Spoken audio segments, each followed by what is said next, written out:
The most important woman in the British royal family wasn't born into the role, yet she's managed to face down both fierce media criticism and terrible family rows. Catherine and her mother, Carol, share the same outfits. I mean, there's, 30 years between them. But the mood was nervous and slightly tense, with none of them really looking like they wanted to be there. One reason could have been what Meghan was saying. Meghan's an actress and Kate is a princess. The last 9 months have been incredibly tough for us as a family. We put on sort of brave-faced stoicism through treatment. Treatment's done. The statement reads that she was admitted to the London clinic here in central London yesterday for planned abdominal surgery. Mental health just kept on flagging up every time, whether it's with addiction or school support. The Duke and Duchess of Sussex will not be returning as working members of the royal family. Children in Africa, Harry says he and Meghan felt they had no other option but to leave the royal family behind. William and Kate had to go down the never complain, never explain route. And then we've got Harry and Meghan who have given multiple interviews explaining their side of the story. Meghan Markle detests Princess Catherine, doesn't she? I believe so. 5 years on, William and Kate's popularity is soaring and Harry and Meghan have become quite divisive. Harry and Meghan, there's more of an effort there, but it's more of a desperate effort, whereas William and Catherine are just at ease in these positions. Princess Catherine is deeply upset with American Riviera Orchid, Meghan and Harry's brand. She turned him against his own family, against his own brother, no less. He's only got one sibling, against his father, against the people of this country, against His Majesty's press. And it seems that the royals have largely given up on trying to pretend that all is well. One woman walked away from the most powerful institution in the world. The other stayed. And according to the man who has covered the royal family for the Daily Mail for over 2 decades, the gap between them has never been more visible. If you want more deep dives like this, make sure to subscribe to Royal Archives. Richard Eden doesn't mince words. As royal editor of the Daily Mail and the voice behind Palace Confidential, he has watched both women up close. The exits, the entrances, the carefully managed silences, and the moments that slip through the cracks. And what he's been saying lately about Catherine, Princess of Wales, should make a lot of people uncomfortable because the story most people think they know, 2 women, 1 palace, 1 rivalry, I'm just missing something. It starts with a quote. Eden put it plainly in his Palace Confidential column. For Meghan, 2025 is about making money and boosting her own profile. For Catherine, it is about making a difference to good causes. 2 sentences, no names called, no accusations thrown, just an observation. And somehow that's more cutting than anything else he could have written. But here's what's raising eyebrows. That contrast didn't arrive overnight. It was built quietly, deliberately, over more than a decade. And the woman doing the building was someone the press once wrote off entirely. Cast your mind back to 2003. Kate Middleton was a university student at St. Andrews, dating a prince, and already being dissected in ways that would have broken most people. The scrutiny wasn't friendly. There were questions about her background, her family, whether she was serious enough, on whether she was too serious. She acquired a nickname, Weighty Katie, that followed her for years and was designed to diminish. The message from certain corners of the British press was clear. She wasn't quite right for this. She never responded. Not once. That's where things stop making sense. At least if you're expecting the usual playbook. Most people in that position brief, they leak, they find a sympathetic journalist and plant a story that softens the edges. The War of the Waleses, William's parents tearing the institution apart through competing press camps, was still recent history. Everyone knew how the game worked, and yet Catherine played a different game entirely. Eden has noted something that gets overlooked in the broader Catherine narrative. No journalist, in all his years covering the family, ever truly got close to her inner circle. Not because there was nothing there, but because she surrounded herself with people whose loyalty held. Every time someone claimed access, Eden says, they were lying. She built a wall so complete that most people didn't even see it going up. And then, just when that wall was fully in place, everything was tested. January 2024. Catherine undergoes what the palace describes as planned abdominal surgery. The details are vague. The timeline keeps shifting. Across social media, one question kept coming up. Where is she? Where is Catherine? Why haven't we seen her? What are the royal family hiding from us? Weeks pass, then more weeks.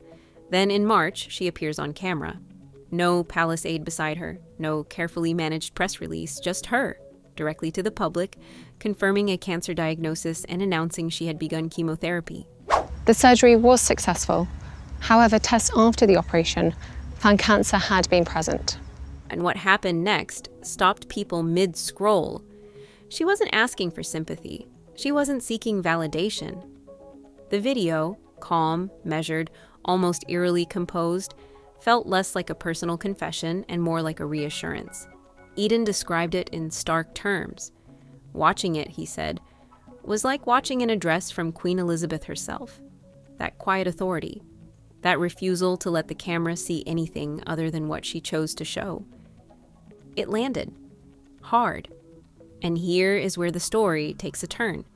Because that video wasn't just a health update. It was, whether intentional or not, a masterclass in what separates Catherine from almost everyone else currently operating in the royal space. At the exact moment the world expected vulnerability, she offered steadiness. At the moment she could have asked for something, she gave something instead. Meanwhile, that same year, a very different image was circulating. Meghan Markle, who walked away from the institution Catherine was quietly anchoring, was courting cameras on a red carpet in Los Angeles at the Variety Power of Women event. Eden's description was precise. He wrote that while Catherine stole the show in a striking scarlet cape coat, greeting a head of state at Buckingham Palace, Meghan was standing on a red carpet waiting to be interviewed. His words, "She could not have looked less regal. She looked," he said, "like a wannabe starlet." The contrast was striking. Eden's words, not ours.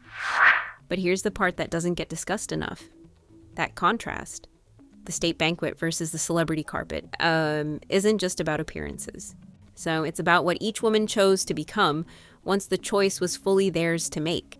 Meghan had access to the same institution, the same platform, the same global attention.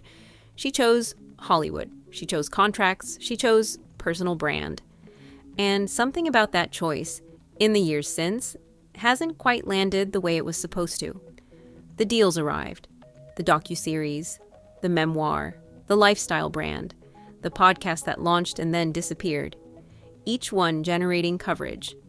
Some of it positive, most of it contested, none of it translating into the kind of sustained, unquestionable cultural power that was clearly the goal.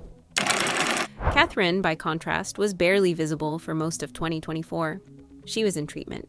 She was with her children. She was, by every account, living a private life in a way that royals almost never do. And when she came back, and that's when people started paying attention in a different way. What happened when Catherine returned to public duties isn't just a feel-good comeback story. According to Eden, it exposed something that had been building for years. A shift in the architecture of the royal family that nobody had quite named yet. And at the center of that shift is a dynamic between Catherine and the institution itself that may be more significant than anyone currently realizes. Because the question isn't just who left and who stayed, it's what staying actually built and what leaving actually cost. Richard Eden has covered royalty long enough to know the difference between someone performing the role and someone who has become it. Catherine, he says, has become it. That distinction matters more than it sounds. And the British monarchy runs on perception, on the public's willingness to believe that the people wearing the crowns are worth the institutions surrounding them. Queen Elizabeth understood this instinctively. She gave almost nothing away. No interviews, no confessions, no behind-the-scenes access that she didn't personally authorize. And for 70 years, that discipline held the whole thing together. Catherine studied that playbook closely. Eden points to a moment that most people missed. After Omid Scobie's book landed, the one that named alleged royal racists and sent shockwaves through the British press. Catherine was scheduled to appear at a public engagement the following day. The papers were full of it. Her name was in the headlines, and she walked out looking, by every account, completely unruffled. No statement, no visible reaction, just that same composed presence, like the storm was happening somewhere else entirely. That's not luck, that's architecture.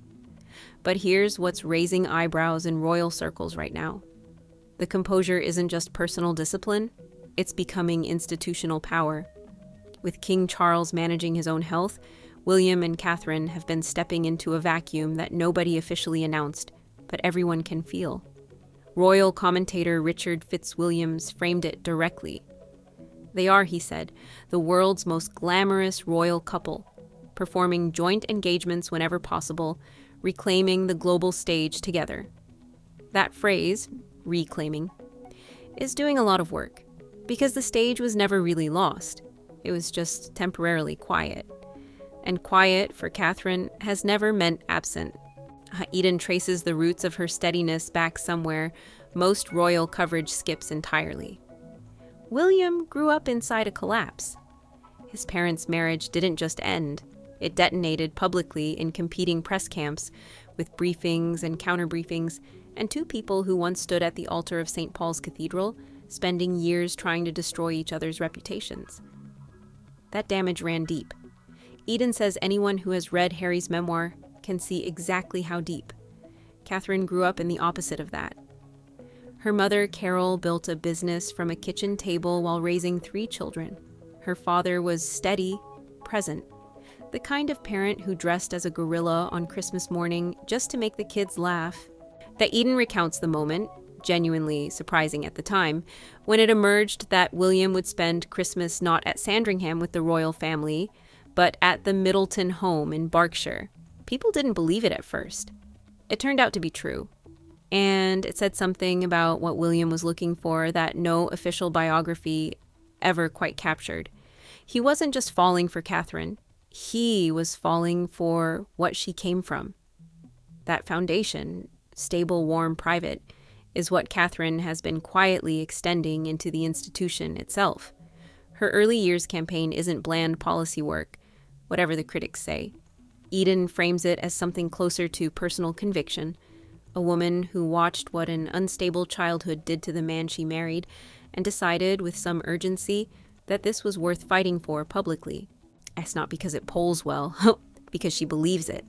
Compare that to what Meghan built after the exit. The Sussex brand launched with enormous momentum. The Archewell Foundation, the Spotify deal, the Netflix docuseries, the memoir. Each chapter arrived with fanfare, and each one generated a news cycle that peaked fast and left questions behind. Was the influence real or performed? Was the charity work driving the narrative or decorating it? Across social media, one question kept surfacing.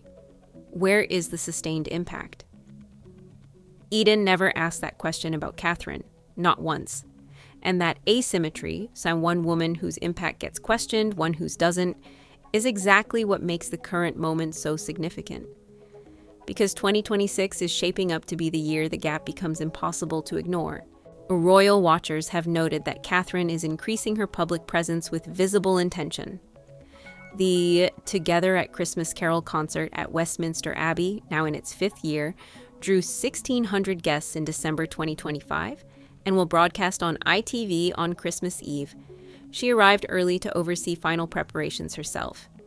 Every detail managed personally. No visible strain, just ownership. That's not someone returning from absence. That's someone who knows exactly what she's doing and has been planning it for longer than the press cycle noticed. Meanwhile, the Sussex narrative keeps shifting. The brand pivots, the projects launch and relaunch. The public positioning adjusts depending on what the moment seems to require. Some online discussions have suggested the constant recalibration is starting to read less like strategy and more like searching. Unconfirmed reports have circulated about tension behind the scenes of multiple projects. None of it verified. All of it adding to a picture that's harder to control than it once was. Eden's most pointed observation isn't about any single event. It's structural. He wrote that Meghan, who would have stood beside Catherine at a Buckingham Palace state banquet, was instead waiting on a celebrity red carpet in Los Angeles. The sentence lands because of what it doesn't say. It doesn't call the choice wrong. It just names what was traded and lets the reader do the math. Catherine didn't trade anything. She absorbed everything, the scrutiny, the cancer, the public silence, the private devastation of having intimate conversations published for money, and came out the other side holding the same position she always held, except stronger. Eden's conclusion isn't dramatic. It doesn't need to be.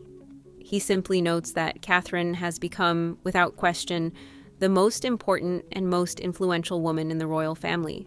Not because of her title, not because of her wardrobe, because of what she chose to do with every moment the press expected her to crack, and didn't. The race that Meghan's team once framed as competition ended quietly. No announcement, no dramatic confrontation. Just two trajectories, running in opposite directions, until the distance became too large to pretend wasn't there. Richard Eden saw it coming. He's been saying so for years.